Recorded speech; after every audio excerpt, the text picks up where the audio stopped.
بسم اللہ الرحمن الرحیم. الاشباح والنظائر کی نوع ثانی یعنی فن اول کی نوع ثانی کا آخری اور 19واں قاعدہ. آخری 19واں قاعدہ کیا ہے یہ دیکھیے. فرماتے ہیں اذا اجتمع المباشر والمتسبب فالحکم الی المباشر. یہ رہا قاعدہ.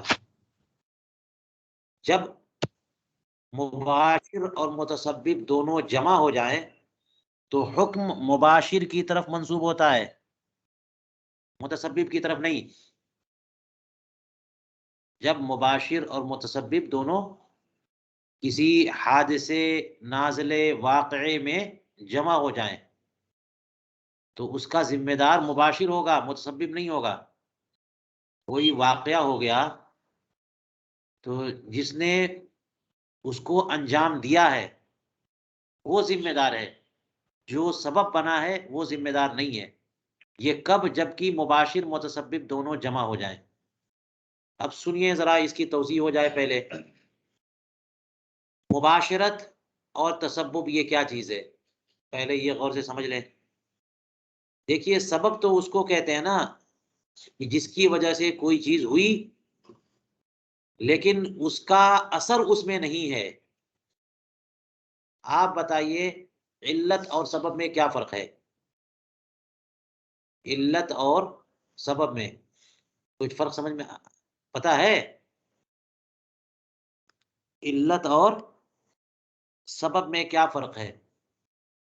فرق اس میں یہ ہے کہ سبب جو ہے مؤثر نہیں ہوتا اور علت مؤثر ہوتی ہے. اس کا اثر معلول میں ہوتا ہے، اس کا اثر معلول میں ہوتا ہے لیکن سبب مسبب میں مؤثر نہیں ہے.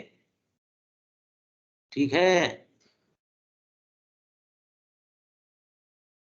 تو جیسے کسی نے کسی کو قتل کیا تو تلوار جس نے چلایا نا وہ علت ہے، تلوار چلانا علت ہے. ٹھیک ہے؟ جو بندہ تلوار لا کے دیا ہے وہ سبب ہے. کسی نے بتایا کہ دیکھو جس کو قتل کرنا چاہتے ہو وہاں پر موجود ہے، یہ سبب ہے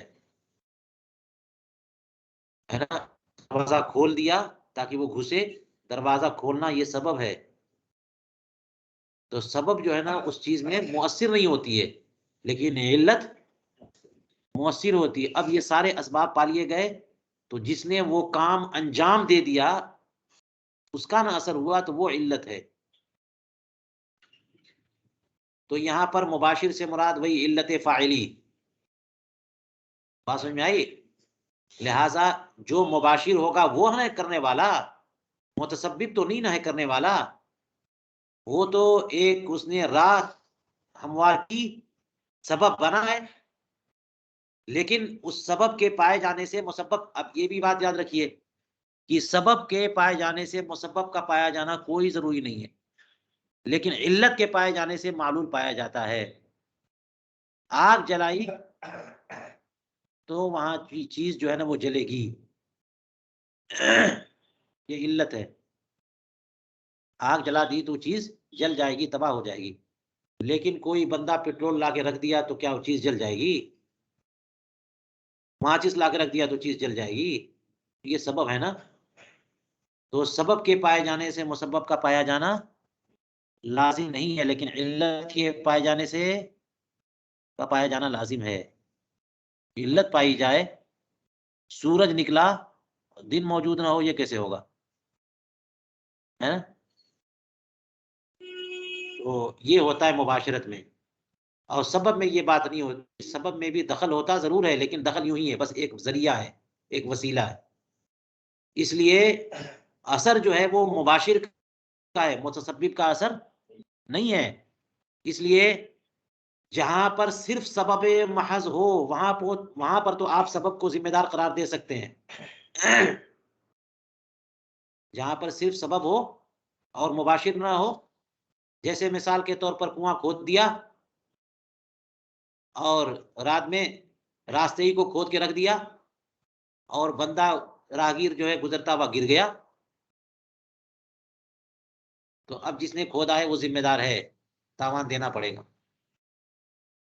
کیونکہ یہاں مباشر کوئی نہیں ہے، کسی نے دھکا نہیں دیا اس کو، اس نے جان بوجھ کے اپنے آپ کو گرایا نہیں، وہ تو راستہ چل کے اس کو جانا ہی تھا اور وہ چل کے چلا گیا اور گر گیا، تو کوئی مباشر ہے یہاں پہ؟ جب مباشر نہیں ہے تو پھر ذمہ دار کون ہوگا؟ تب متسبب ذمہ دار ہوگا کہ تم نے کنواں کھودا کیوں راستے میں۔ لیکن جہاں پر متسبب بھی ہو اور مباشر بھی ہو تو لہٰذا کنواں کھود دیا اس نے راستے میں، اور ایک راہگیر گزر رہا تھا، زید کھڑا ہوا تھا، اس نے اسے دھکا دے دیا، کنویں میں گر گیا، وہ گڈھے میں مر گیا، تو اس کی موت یا زخم کے سبب دونوں نہ ہوئے، نہ اس نے دھکا دیا ہوتا نہ وہ گرتا، اس سے پہلے آپ کہیے نہ اس نے کنواں کھودا ہوتا، نہ اس نے دھکا دیا ہوتا، نہ گرتا، تو دو درجے میں نہ ہو گیا، وہ متسبب ہو گیا کنواں کھودنے والا، اور دھکا دینے والا مباشر ہوا، تو مباشر اور متسبب دونوں جمع ہو گئے، تو اب حکم کس کی طرف منسوب ہوگا؟ دھکا دینے والے کی طرف، مباشر کی طرف۔ یہ بات خوب واضح ہو گئی۔ فرمایا کہ جب کسی معاملے میں مباشر اور متسبب جمع ہو جائیں تو حکم کس کی طرف منسوب ہوتا ہے؟ مباشر کی طرف۔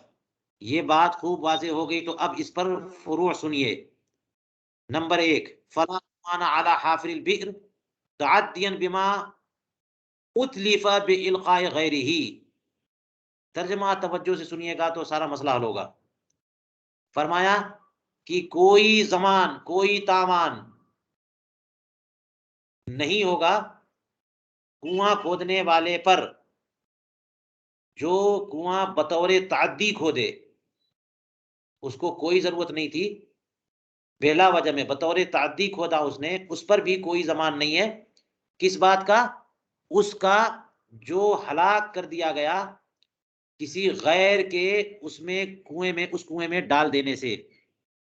یہاں پہ القائی غیر ہی میں القاء جو مضاف ہے وہ اپنے فاعل کی طرف مضاف ہے، مفعول کی طرف نہیں۔ بے القاء غیر ہی یعنی اس حافر کے غیر نے اس بندے کو اس میں ڈالا، حافر کے غیر نے کس میں ڈالا؟ کنویں میں۔ کس کو؟ کسی بندے کو ڈالا، کس نے؟ نہیں، کھودنے والے کے علاوہ نے، کھودنے والے نے نہیں، ایک بندہ حافر ہے زید، دھکا دینے والا کون ہے؟ بکر، اور کس کو دھکا دیا؟ عمر کو۔ تو عمر جو مر گیا اور جو ہلاکت ہوئی ہے حافر کے غیر کے اس میں ڈالنے کی وجہ سے، اس کی ذمہ داری، اس کا زمان، اس کا تاوان حافر پر نہیں ہے، حالانکہ تعدی حافر نے بھی کی ہے۔ اس کو کوئی ضرورت نہیں تھی کہ راستے میں کنواں کھودتا یا کہیں پہ بھی کنواں کھودتا، اگر ضرورت نہیں ہے، یا راہگیروں کو پریشان کرنے کے لیے اس نے کنواں کھودا، کسی کو گرانے کے لیے کنواں کھودا، مگر گرایا نہیں اس نے، گرایا دوسرے بندے نے۔ تو جس نے گرایا ہے اس کی وجہ سے جو تباہی ہوئی ہے، جو ہلاکت ہوئی ہے، اس ہلاکت کی ذمہ داری گرانے والے پر ہے، حافر پر، اس لیے کہ یہاں پر حافر اور مباشر دونوں جمع ہو گئے۔ اگر جمع نہیں ہوتے تو پھر حافر پہ ذمہ داری آتی۔ بات واضح ہو گئی؟ مثال واضح ہو گئی؟ دوسری مثال لیجئے، ولا یضمن من دل سارقا علی مالی انسان فسرقہ۔ فرماتے ہیں کہ جس نے فرمایا ضامن نہیں ہوگا جس نے کسی چور کو راہ دکھائی کسی انسان کے مال پر اور اس چور نے اس مال کو چوری کر لیا۔ ایک بڑا پروفیشنل چور تھا لیکن اسے مدد چاہیے ہوتی تھی، تو ایک بندہ ہے جو اسے بتایا کرتا تھا کہ فلاں گھر میں سونا ہے، فلاں گھر میں آج ہے نا۔ تو جو بندہ اس کو بتا رہا ہے، خبریں دے رہا ہے کہ فلاں گھر میں مال ہے، اور اس کے بتانے کی وجہ سے چور نے چوری کر لیا، تو چور ذمہ دار ہوگا، وہ دال علی السرقہ ذمہ دار نہیں ہوگا۔ بات سمجھ میں آ گئی؟ کیونکہ جس نے دلالت کی ہے، جس نے راہ دکھائی، جس نے بتایا ہے، خبر دی ہے، وہ تو سبب نہ بنا ہے، کیا اس کی وجہ سے چوری ہو جائے گی؟ وجہ اگرچہ سبب وہ بنا ہے لیکن اتنے سے چوری ہو جاتی ہے؟ وہ بندہ جری ہوگا کوئی اور چوری کرے گا تب نہ چوری ہوگی.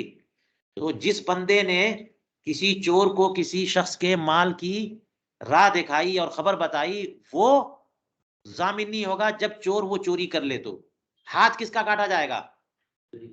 چوری کرنے والے کا ہاتھ کاٹا جائے گا اور وہی ذمہ دار ہوگا، یہ ذمہ دار نہیں ہوگا. اگرچہ جائز اس کے لیے بھی نہیں ہے، گناہ کا کام تو اس نے بھی کیا ہے، لیکن زمان جو ہے وہ اس پر نہیں ہے بلکہ اس پر ہے. کیوں؟ اس لیے کہ یہاں پر متسبب یہ بنا ہے اور جس نے چوری کی ہے وہ کیا ہے؟ تو مباشر متسبب جمع ہو جائیں تو حکم. دو مثالیں ہو گئی. تیسری مثال دیکھیے، ولا سہم لمن دل علی حسن دار الحرب.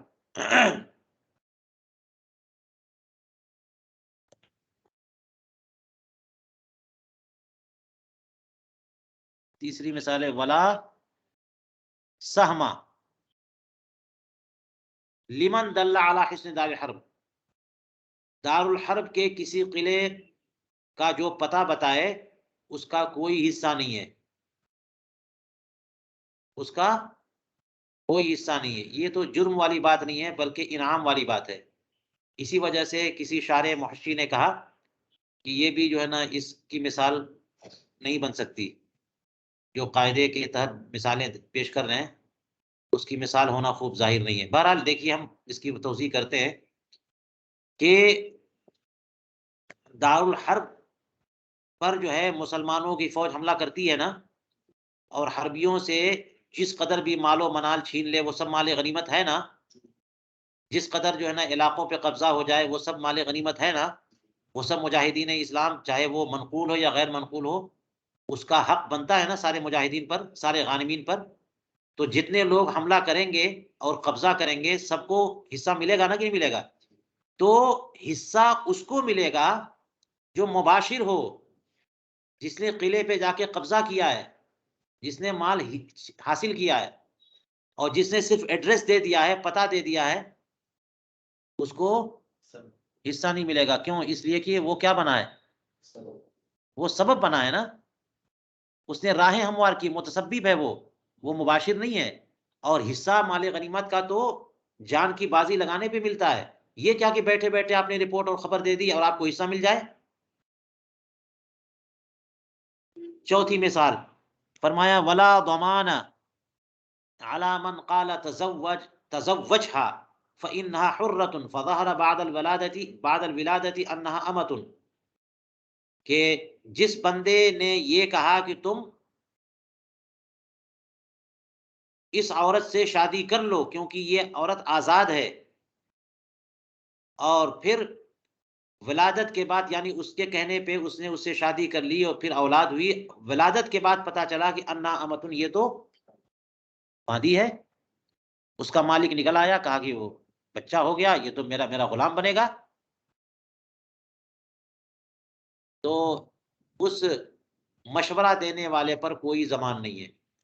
زید نے بکر کو کہا کہ تم ہندا سے شادی کیوں نہیں کر لیتے، ہندا تو حرہ ہے. تو زید کے کہنے سے بکر نے ہندا سے شادی کر لی. جب بچہ ہوا تو ہندا کا کوئی مالک نکل آیا اور کہنے لگا ہندا میری مملوکہ ہے، تو اس لیے تم نے شادی کر لی ہے تو یہ بچہ جو ہوگا وہ کیا ہوگا؟ میرا غلام ہوگا، چلو لاؤ دو. تو نقصان ہو گیا نا شادی کرنے والے کا، وہ تو آزاد بیٹا پیدا کرنا چاہ رہا تھا اور یہ بچہ کہیں اور چلا گیا. لیکن اس کی ذمہ داری اس مشورہ دینے والے پر نہیں ہے کیونکہ وہ تو محض سبب بنا ہے. کیا شادی کس نے ہے؟ یہ بچہ کیسے پیدا ہوا؟ یہ تو نکاح کی وجہ سے پیدا ہوا. تو مباشر ذمہ دار ہے، وہ مشیر اور متسبب ذمہ دار نہیں ہے. اسی طرح سے پانچویں مثال دیکھیے، ولا ضمان علی من دفع الى صبی سکینا او صلاحا لیمسکہ فقتل به نفسہ. فرمایا کہ اس بندے پر کوئی ضمان، کوئی تاوان، کوئی ذمہ داری نہیں ہے جس نے ایک بچے کو ایک چھری یا کوئی ہتھیار، کوئی اوزار دے دیا تاکہ وہ بچہ اسے سنبھالے رکھے، اور اس بچے نے اسی ہتھیار سے اپنے آپ کو مار ڈالا. اس بچہ تو کچا بچہ، یعنی دماغ اسے نہیں ہے، سوجھ بوجھ نہیں ہے اسے چھری ہاتھ میں تھمانا اس کی جان مارنے کے مترادف ہے. تلوار دے دیا اس کے ہاتھ میں جو ہے نا وہ کوئی ایسی ریوالور دے دی اور بٹن جو ہے پر اس کی انگلی لگا دی. تلوار دے دی اسے، چھری تیز دے دی، اور دیا کس لیے؟ تاکہ ابھی تھوڑی دیر کے لیے پکڑے رکھے. لیکن اس نے اپنے آپ کو اس سے قتل کر دیا. تو دیکھیے یہاں پر جو ہے نا اسے چھری دینا یہ سبب بنا. زید جو ہے ایک چھوٹے سے بچے کو چھری نہ دیتا تو چھری سے وہ بچہ اپنے آپ کو مارتا نہیں مارتا نا. تو چھری دینے والا سبب بنا نا. لیکن کیا صرف چھری دے دینا اس بچے کے قتل کے لیے کافی ہے؟ جب تک کہ وہ چھری کوئی اس کے اوپر چلائے نہیں. اور چلایا کس نے؟ بچے نے خود چلا لیا اپنے اوپر نہ سمجھی میں. تو مباشر تو خود بچہ ہوا، سبب جو ہے وہ چھری دینے والا ہوا. لہذا یہاں پر فرمایا کہ نہیں، چونکہ مباشر اور متسبب دونوں جمع ہو گئے، حکم مباشر کی طرف حکم منسوب ہوگا، متسبب کی طرف نہیں ہوگا. یہ اور بات ہے کہ یہ ذمہ دار کچھ اس حد تک ہوگا کہ تم نے ایسا کیوں کیا، گناہگار بھی ہوگا، لیکن اس پر قصاص وغیرہ کا حکم نہیں آئے گا. جی یہ مسئلہ دیکھیے، ایک اسی طرح کا مسئلہ آگے بھی آ رہا ہے. فرماتے ہیں وَخَرَجَتْ عَنْهَا مَسَائِلُ، چند مسائل اس سے خارج ہے. دیکھیے یہاں بھی استثنائی مثالیں، 5 فروع ذکر کیے اس قاعدے کے تحت کہ جب کسی معاملے میں مباشر اور متسبب جمع ہو جائے تو حکم کس کی طرف منسوب ہوگا؟ مباشر کی طرف، متسبب کی طرف نہیں. ٹھیک ہے. اب دیکھیے اس سے مستثنا، صلاحن کا معنی ہتھیار، کوئی ہتھیار دے دیا، تلوار ہے. چلیے اضافی نہیں استثنائی مثالیں فرماتے ہیں. پہلی مثال منہا لو دل المودع السارق علی الودیعۃ فإنہ یضمن لترک الحفظ، اگر مودع نے چور کو ودیعت پر راہ بتا دی تو ضامن ہوگا، کیونکہ اس نے جو اس کی ذمہ داری تھی کہ مال کی حفاظت کرتا، اس نے اس محافظت کو ترک کر دیا. دیکھ لیا آپ نے، ودیعت کا بیان پڑھ لیا نا. مودع نے کوئی مال کسی بندے کے پاس رکھا، جس کے پاس رکھا وہ مودع ہوا، تو مودع کی ذمہ داری کیا تھی؟ کہ مال ودیعت کو اپنی نگہداشت میں رکھتا، اس کی حفاظت کرتا. کجا یہ کہ وہ حفاظت کرتا، الٹے اس نے چور کو پتہ دے دیا کہ میرے فلاں کمرے میں زید کا جو ہے مال ودیعت کے طور پہ رکھا ہوا ہے. اب وہ چور جو ہے اس کو پتہ مل گیا، چور داخل ہوا، اس نے چوری کر لی. یہاں پر جو ہے مودع جو ہے وہ ذمہ دار ہوگا، صرف چور ذمہ دار نہیں ہوگا، مودع ذمہ دار ہوگا. اب کہیے کہ کیا ذمہ دار ہوگا؟ ذمہ دار تاوان کا ہوگا. یہ مطلب نہیں ہے کہ چور کا جو ہاتھ کاٹا جائے گا تو اس کا بھی ہاتھ کاٹا جائے گا، کیونکہ الگ الگ جرم ہو گئے نا. چور کا جرم یہ ہے کہ چوری کی اس نے، تو اس کا ہاتھ چوری کی وجہ سے کاٹا جائے گا. اور مودع کی ذمہ داری تھی کہ وہ مال ودیعت کی حفاظت کرتا، الٹے اس نے چور کو اب اس مال ودیعت کا پتہ بتا دیا تو ترک حفظ کیا، تو اس کی طرف سے تعدی ہوئی نا. اور ودیعت کے بیان میں آپ نے پڑھ لیا کہ مال مودع مال ودیعت کی حفاظت میں تعدی اگر اس نے کی ہے، اس طور پر وہ مال ہلاک ہوا ہے تو تاوان ہے، اور تعدی نہ کی یوں ہی ہلاک ہو گیا تو پھر تاوان نہیں ہے.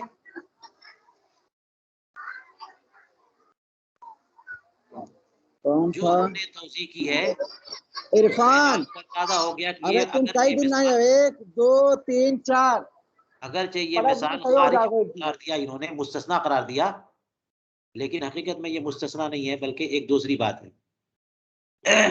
تاوان اور ذمہ داری متسبب کو جو پڑ رہی ہے وہ ایک دوسرے جرم کی وجہ سے ہو رہی ہے، چوری کی وجہ سے نہیں. اس نے صرف ودیعت پر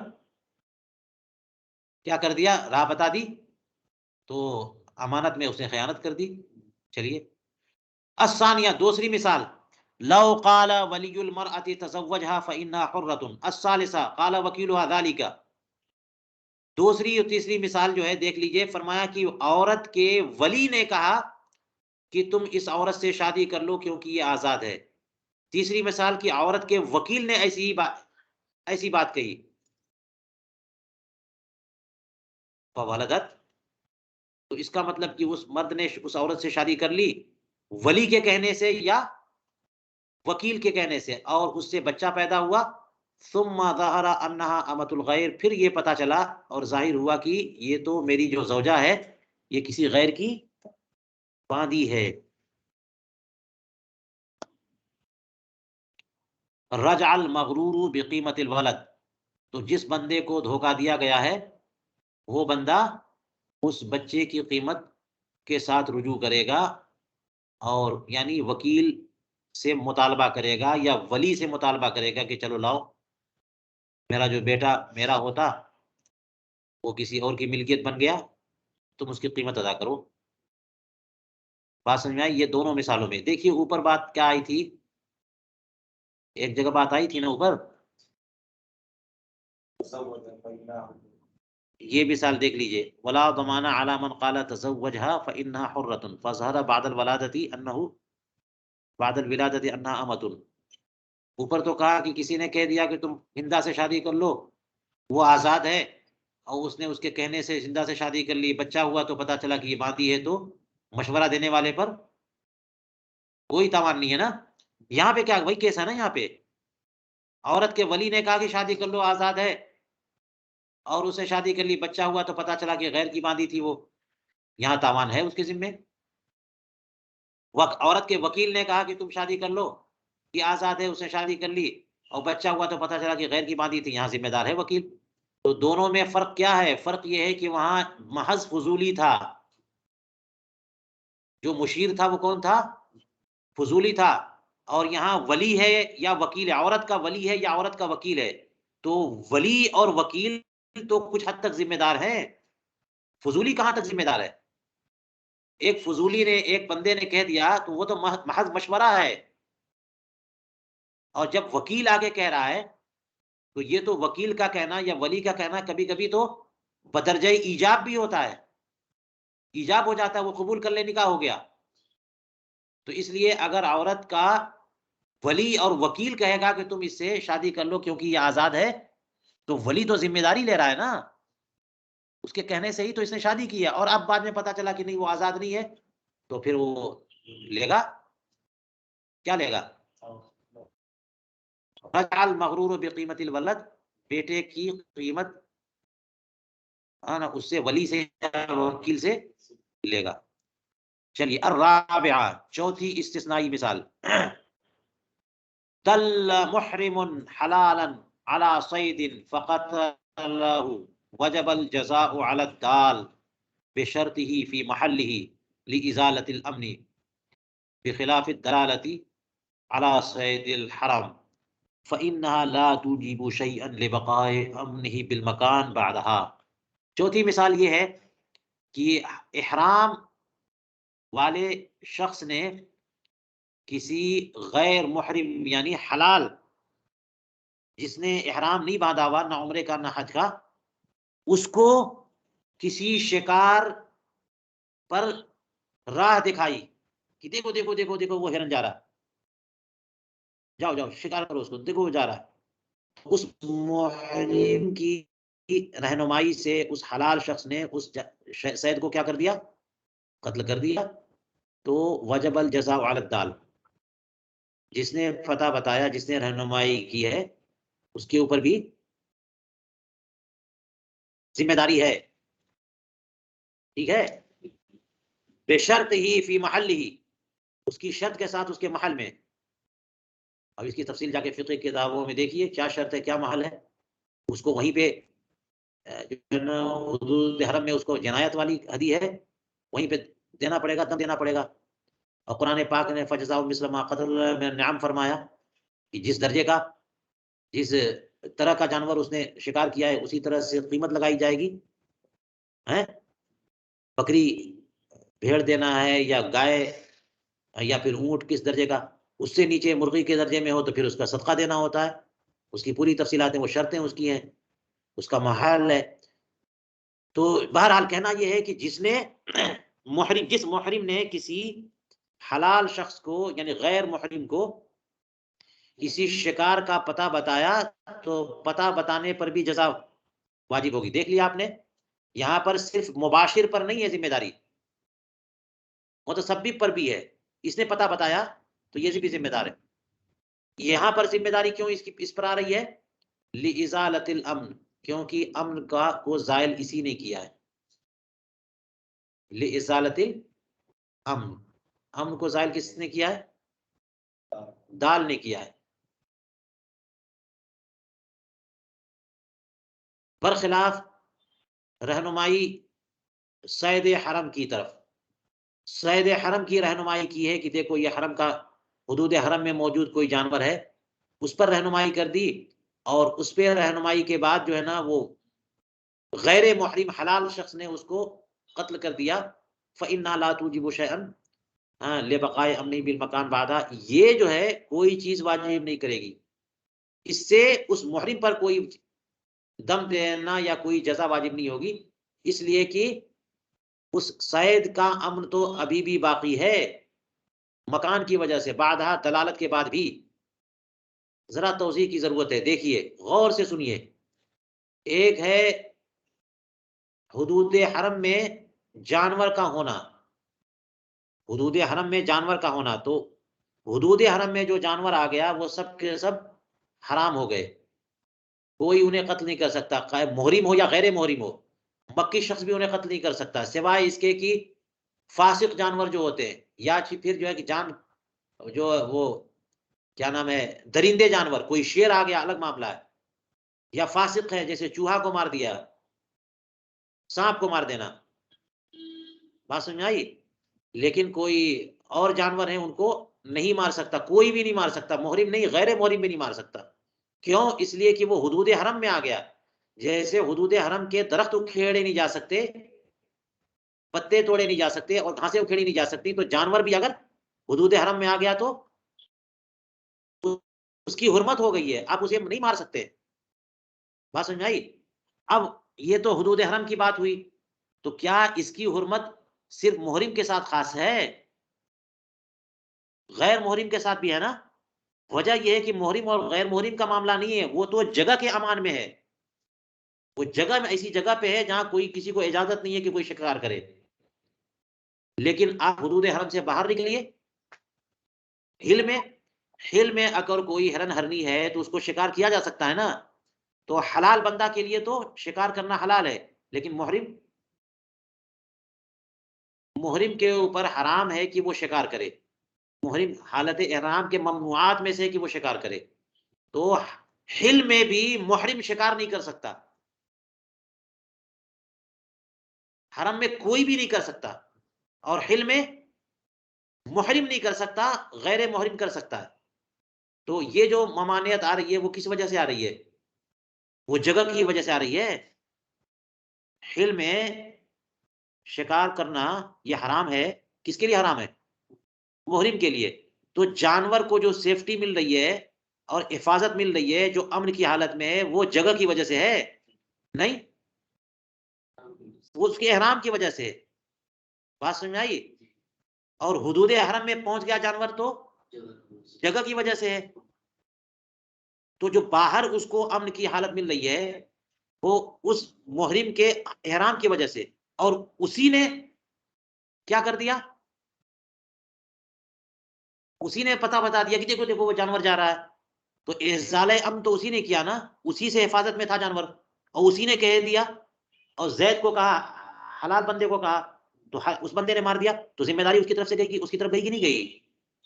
اسی سے امن میں تھا اور اسی نے امن کو زائل کیا, کسی اور کی امن میں نہیں تھا یہ جانور, نہ تو مکان کے امن میں تھا اور نہ یہ زائد کے امن میں تھا, بلکہ دال جو محرم ہے اسی سے امن میں تھا, اور اسی نے کیا کر دیا. اب بتائیے ذمہ دار ہوا کہ نہیں ہوا وہ؟ اس لیے اس کے اوپر جزا واجب ہے. لیکن اب حدود حرم میں داخل ہو گیا وہ جانور, اور اب وہی محرم ہے بتا رہا ہے کہ دیکھو جانور, اور غیر محرم نے اسے قتل کر دیا, تو کیا اس کے بتانے سے اس کا امن ختم ہو گیا. یہ تو جگہ کے امن میں بھی ہے نا، اب بھی تو اس کے اوپر حرام ہے، حلال کے اوپر حرام ہے نا کہ وہ اس کو کرے، تو اسی کی ذمہ داری ہوگی. یہ مباشر ہوا، متسبب وہ ہوا ہے. بات سمجھ آ رہی ہے؟ اس لیے کہتے ہیں کہ یہاں پر جو ہے بات الگ ہو جائے گی. یہ ذرا مشکل معاملہ تھا تو اس لیے میں نے اس کی وضاحت کر دی. ابھی بھی بات سمجھ میں نہ آئی ہو تو آپ حضرات پوچھ سکتے ہیں. چلیے پھر میں ترجمہ کرتا ہوں. محرم نے کسی غیر محرم حلال شخص کو کسی شکار کی راہ بتائی اور اس حلال نے اسے قتل کر دیا تو اس دال پر بھی جزا واجب ہوگی اپنی شرطوں اور اپنے محل کے حساب سے. وجہ کیا ہے؟ اس لیے کہ اس نے امن کو زائل کر دیا، اسی سے امن متعلق تھا اور اس نے امن کو زائل کر دیا تو مجرم وہی محرم ہوا، برخلاف اس مسئلے کے کہ اگر وہ رہنمائی کس پر کرتا؟ صید حرم پر. یہ حل میں کیا اس نے، احرام تو پہلے سے لوگ باندھ لیتے ہیں اور حل میں اس نے پتہ بتا دیا کہ دیکھو وہ جانور ہے تو ذمہ دار وہ ہوگا. لیکن حدود حرم میں داخل ہونے کے بعد جانور حدود حرم میں وہاں پہ رہنمائی کی، وہاں پہ کوئی ذمہ داری نہیں. فَإِنَّا لَا تُجِبُ شَيْئًا، کوئی جزا نہیں واجب ہوگی. وجہ کیا ہے؟ لِبَقَائِ أَمْنِهِ بِالْمَكَانِ بَعْدَهَا، اس دلالت اور محرم کے بتانے کے بعد بھی یہ جانور جو ہے وہ امن میں ہے کہ نہیں ہے؟ کس چیز کے امن میں ہے؟ لِبَقَائِ أَمْنِهِ بِالْمَكَانِ. چلیے چوتھی مثال ہو گئی. ہاں اس کی توضیح ہم نے اس طرح کی کہ یہ استثنائی مثال بن گئی اور اس طرح سے بھی کی ہے کہ یہ اس قاعدے کے تحت بھی آ جاتی ہے بات. الخامسہ، پانچویں مثال استثناء کی، الافتاء بتضمین الساعی وهو قول المتاخرین لغلبۃ السعیہ، سعی کے ضامن بنانے کا فتویٰ. یہ بھی اس کی مثال ہے. سعی کا مطلب ہوتا ہے جو خبریں پہنچاتے رہتے ہیں، جاسوس جو خبریں پہنچاتے ہیں ظالموں، لٹیروں، انڈر ورلڈ ہے نا جتنے لوگ ہوتے ہیں ان کو، یا ظالم بادشاہ کو، یا ڈکٹیٹر کو، لٹیروں کو، ڈاکوؤں کو، یا ظالم بادشاہ کو یہ خبر پہنچائے کہ فلاں کے یہاں وہ مال گزرنے والا آج راستے میں، یا فلاں کے گھر میں مال آیا ہوا ہے.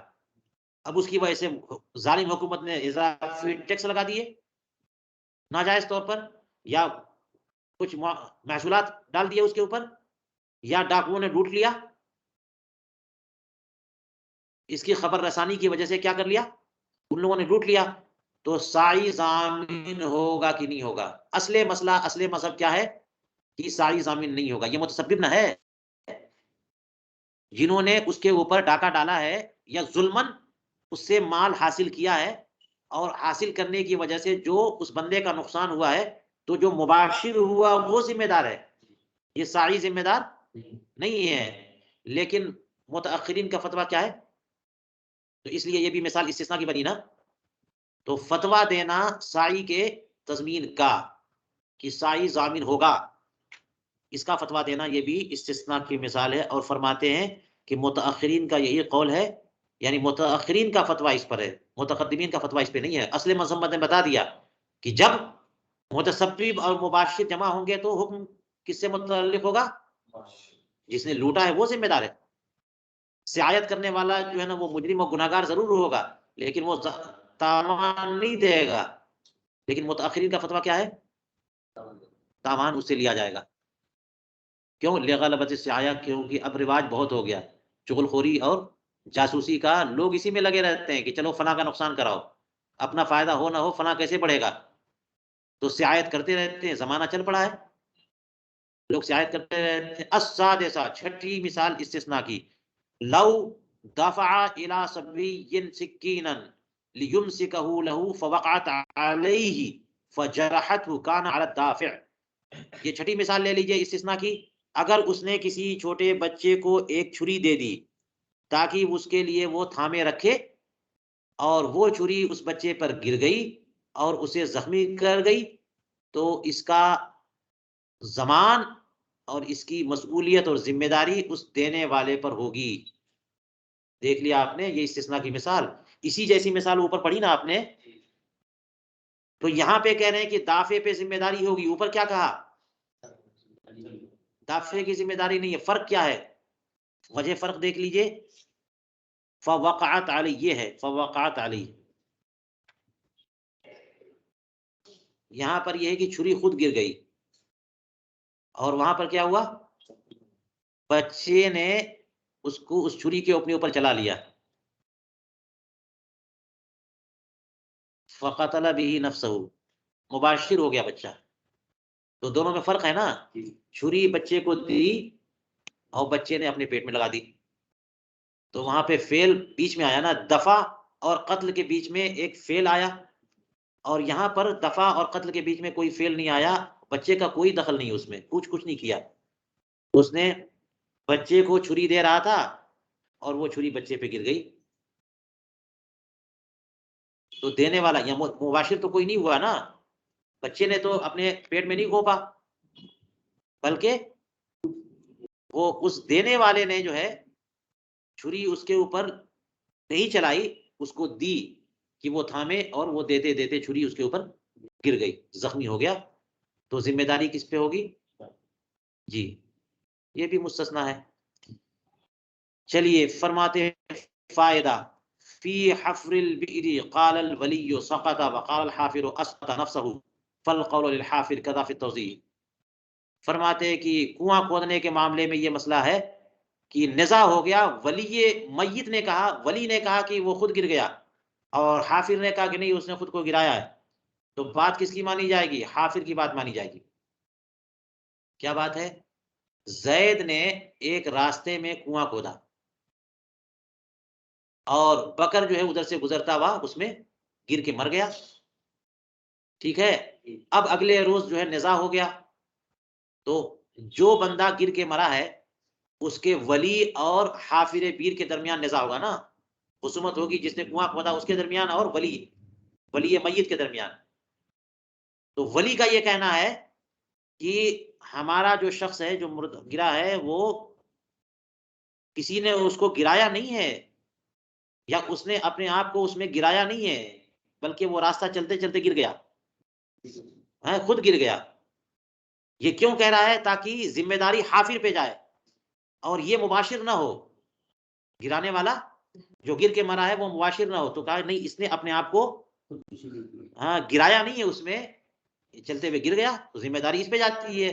حافر کیا کہہ رہا ہے؟ اس نے خود کو گرایا تاکہ مباشر بیچ میں آ جائے، اور جب مباشر بیچ میں آ جائے تو سبب کنارے ہو جائے گا نا، حکم مباشر کی طرف چلا جائے گا. تو اس لیے کہتے ہیں کہ ولی نے ایسی بات کہی کہ وہ خود گرا ہے، اور حافر کہہ رہا ہے کہ نہیں اس نے خود گرایا ہے. تو بات ولی کی مانیں گے یا حافر کی؟ کہتے ہیں بات حافر کی مانی جائے گی. قضا فی التوضیح، یہ مسئلہ ایسا ہی ہے توضیح میں. علامہ حموی نے اس پہ فرمایا کہ یہ قول امام محمد کا ہے، اور استحساناً یہ قول ہے کہ بات حافر کی مانی جائے گی، ورنہ دیگر قول اور قیاس کا تقاضا یہ ہے کہ بات جو ہے نا وہ ولی کی مانی جائے. بات کس کی مانی جائے؟ ولی کی مانی، کیونکہ یہ دعویٰ نہ ہو گیا. حافر یہ جو کہہ رہا ہے کہ اس نے اپنے آپ کو جان بوجھ کر کے گرا، یہ دعویٰ نہیں ہو گیا، تو دعویٰ پہ بینہ دینا چاہیے نا اس کو. کیسے مانی جائے گی بات؟ اس لیے بات اس کی مانی جانی چاہیے، ولی کی. اور بھی وجہ ہو سکتی ہیں، لیکن امام محمد کا قول بطور احسان یہ ہے کہ بات کس کی مانی جائے گی؟ حافر کی مانی جائے گی. مجھے جو بات سمجھ میں آتی ہے اس کی وجہ یہ ہوگی کہ حافر جو کہہ رہا ہے وہ یہ کہہ رہا ہے کہ اس نے اپنے آپ کو اس میں پھینکا، ڈالا، خودکشی کی. اس سے کیا ہوگا کہ حافر پر زمان ساقط ہوگا. تو اصل عدم زمان ہے. اصل کیا ہے؟ اور وجوب زمان خلاف اصل ہے. تو یہ جو ہے نا قول کیا اصل والا کر رہا ہے، اس لیے بات اس کی مانی جائے گی. اور جب تک کہ ولی ثابت نہ کر دے کہ اس نے اپنے آپ کو نہیں گرایا، تب تک جو ہے نا وہ بات نہیں مانی جائے گی. تکمیل. چلیے اس قاعدے کی تکمیل پہ کیا کہہ رہے ہیں، فرماتے یضاف الحکم الى حفر البئر وشق الزق وقطع حبل القندیل وفتح باب القفص على قول محمد وعندهما لا ضمان كحل قيد العبد وتمامه في شرحنا على المنار والله سبحانه وتعالى عالم. غور سے سنیے، فرمایا کہ حکم منسوب کیا جائے گا حفر بیر کی طرف اور مشکیزہ پھاڑنے کی طرف، یعنی کنواں کھودنے والا تو کنواں کھودنے کو کی طرف حکم منسوب ہوگا، اور اسی طرح سے جس نے مشکیزہ پھاڑ دیا تو پھاڑنے ہی کی طرف منسوب ہوگا۔ اسی طرح سے قندیل جو شمع لٹکی ہوئی ہے رسی سے بند کر کے تو رسی کاٹنے کی طرف حکم منسوب ہوگا۔ اسی طرح سے پجرے کا دروازہ کھول دینے کی طرف حکم منسوب ہوگا۔ یہ سب امام محمد کے قول کی بنیاد پر۔ علامہ حموی نے کہا کہ نہیں، امام محمد کے قول کی بنا پر جو بات ہے وہ صرف آخری ہے، پجرے کا دروازہ کھولنے والا معاملہ، شروع کا تینوں معاملہ نہیں ہے۔ چلیے اس کا مطلب سنیے، آپ نے یہاں سمجھ لیا نا اچھی طرح سے کہ جب کسی کیس میں مباشر اور متسبب جمع ہوتے ہیں تو حکم کس کی طرف منسوب ہوتا ہے؟ توجیہ کی تھی، شروع میں توضیح کی تھی، اس میں کیا سمجھا آپ نے کہ جب دونوں جمع ہو تب، اور جب مباشر نہ ہو صرف متسبب ہو تو پھر کہاں سے مباشر ہم لائیں گے؟ تو حکم منسوب کسی کی طرف کرنا پڑے گا نا، تو پھر لا محالہ۔ اس لیے دیکھ لیجئے، فرمایا کہ حفر بیر کی طرف حکم منسوب ہوگا، یعنی اس مثال میں کہ اس نے کنواں کھود دیا اور آگے کل کو ایک بندہ گر گیا، گرایا نہیں کسی نے، وہاں تو مباشر ہے ہی نہیں، تو حکم کس کی طرف منسوب ہوگا؟ یہی حفر بیر کی طرف، کنواں کھودنے والا ذمہ دار ہے۔ اسی طرح جس نے مشکیزہ پھاڑ دیا اور اس کی شہد بہ گئی، یا اس کی جو اس کا پانی سب کے سب گر گیا، آب زمزم تھا وہ سب کے سب گر گیا، تو اس نے پانی بہایا نہیں ہے، اس نے کھول کے پانی ضائع نہیں کیا، اس نے کیا کیا؟ مشکیزے پہ دھار چھری چلا دی، تو اس کا عمل صرف کیا تھا؟ مشکیزہ پھاڑ دینا، اور مشکیزہ پھاڑ دینے کے بعد پانی کیا ہوا؟ بہ گیا، تو پانی بہانے کی ذمہ داری اسی کی طرف ہوگی، کیونکہ یہاں پر کوئی اور مباشر نہیں ہے، صرف متسبب ہے، تو حکم لہذا شق ذکر کی طرف ہوگا کہ نہیں؟ ہوگا۔ اسی طرح قندیل جو ہے وہ ایک رسی سے اوپر چھت پہ لٹکی ہوئی تھی، ایک بندے نے آ کر کے اس کی رسی کاٹ دی، تو پوری کی پوری قندیل جو ہے وہ زمین پہ گر گئی، اس کا سارا تیل بہہ گیا اور روشنی ختم ہو گئی، اس سے نقصان ہوا۔ تو جو بندہ اس رسی کو کاٹے گا اسی کو ذمہ دار قرار دیا جائے گا۔ قندیل جو ضائع ہو جائے، ٹوٹ گئی قندیل اور تیل برباد ہو گیا، اس کی ذمہ داری کس پہ جائے گی؟ اس نے خود اٹھا کر کے قندیل پھینکا نہیں ہے، اس نے کیا کیا ہے؟ رسی کاٹی، تو متسبب بنا نا، اور مباشر کوئی ہے نہیں۔ اسی طرح اور دیکھ لیجئے، پنجرے کا دروازہ کھول دیا اور اس میں جو ہے نا وہ اسیر موجود تھا، یا شکار موجود تھا، یا چیتا اور شیر موجود تھا، اور اس کی وجہ سے وہ نکل کے بھاگ گیا،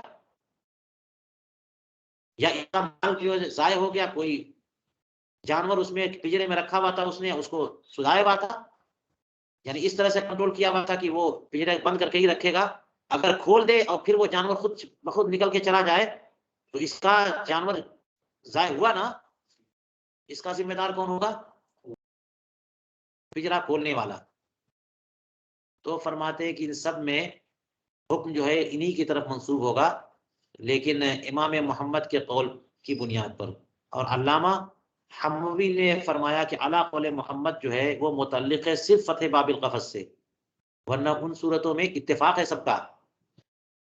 کنواں کھودنے والی مثال اور مشکیزہ پھاڑنے اور قندیل کی رسی کاٹنے والی مثال میں ائمہ ثلاثہ کا اتفاق ہے کہ اسی کی طرف حکم منسوب ہوگا، لیکن پنجرا کھول دیا اور اس میں سے جو ہے نا قیدی نکل کے بھاگ گیا یا جانور نکل کے بھاگ گیا چل کر کے، تو یہاں کھولنا سبب ہے اور جانور کا نکل کر کے بھاگنا یہ مباشرت ہے۔ اس لیے امام محمد کے نزدیک یہاں پر کھولنے والا ذمہ دار ہے، اور دیگر ائمہ کے نزدیک یہ ذمہ دار نہیں ہے، یہ تو متسبب ہے صرف۔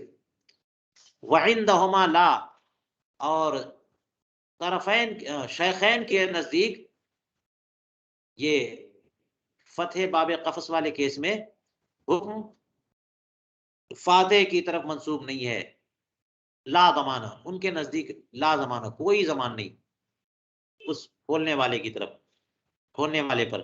جیسے فرماتے کہ حل قید العبد، جیسے کہ غلام کی زنجیریں کھول دینا، غلام ایسا ہے، بھگوڑا غلام ہے، اس کو جو ہے نا مالک نے کیا کیا ہوا ہے، زنجیر سے باندھ کے رکھا ہوا ہے کہ وہ بھاگ نہ سکے، اور کوئی بندہ آیا اس نے زنجیر کھول دی اور غلام بھاگ کھڑا ہوا، تو کھولنے والا ذمہ دار ہوا نا، لیکن اصل مباشرت کس کی طرف سے پائی گئی، غلام کی طرف سے، وہ بھاگا۔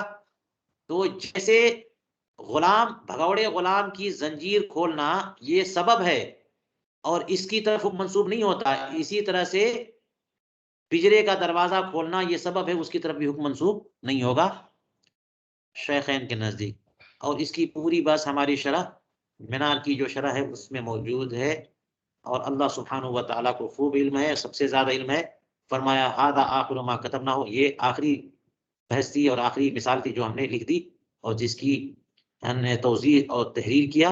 نوع اول اشباہ و نظائر کی نوع اول سے، یعنی من القواعد الکلیہ، قواعد کلیہ سے، اور یہ جو ہے ان قواعد کی سب سے مہم اور سب سے اہم ترین فن ہے۔